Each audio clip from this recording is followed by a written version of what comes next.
जी, English literature में आप renaissance movement या रेनेसांस पीरियड पढ़ेंगे।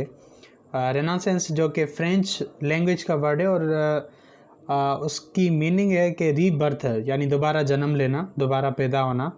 और ये रेनेसांस एक मूवमेंट थी जो कि यहाँ पे आई हुई थी और वो ज़रूरी नहीं था कि हर मुल्क के अंदर आई हो। कुछ ममालिक के अंदर आई थी, कुछ के अंदर 14 सेंचुरी में आई, कुछ के अंदर 16 सेंचुरी में आई।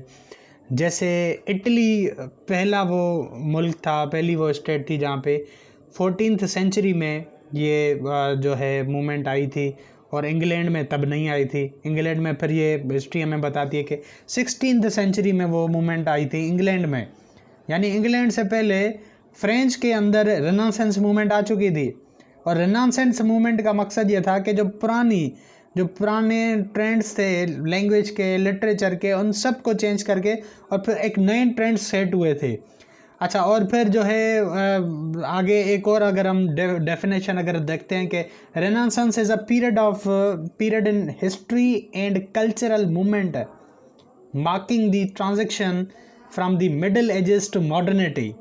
यानी कि पिछली जितनी भी हमने वो मिडिल एज गुजारी, मिडिल एज में जो भी चीज़ें थी उसमें एक ट्रांजेक्शन आया।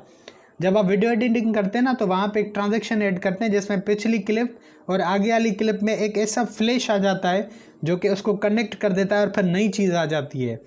तो ऐसे ही ये रेनेसांस मूवमेंट ट्रांजेक्शन था जिसने पिछले टाइम को ऐसा ट्रांजेक्शन दे के और फिर मॉडर्निटी की तरफ लेके गया उसको। और ये रेनेसांस मूवमेंट की बड़ी बड़ी इंपॉर्टेंस है इंग्लिश लिटरेचर के अंदर ख़ास तौर पर। अच्छा, उसकी वजह ये है कि रेनेसांस मूवमेंट के अंदर जो राइटर्स थे, खा वो पोएट्स हों, नावलिस्ट हों, शॉर्ट स्टोरीज राइटर्स हों, एपिक पोएट्स हों, जो भी थे, उन्होंने जो उस टाइम पे लिटरेचर लिखा वो क्लास का था।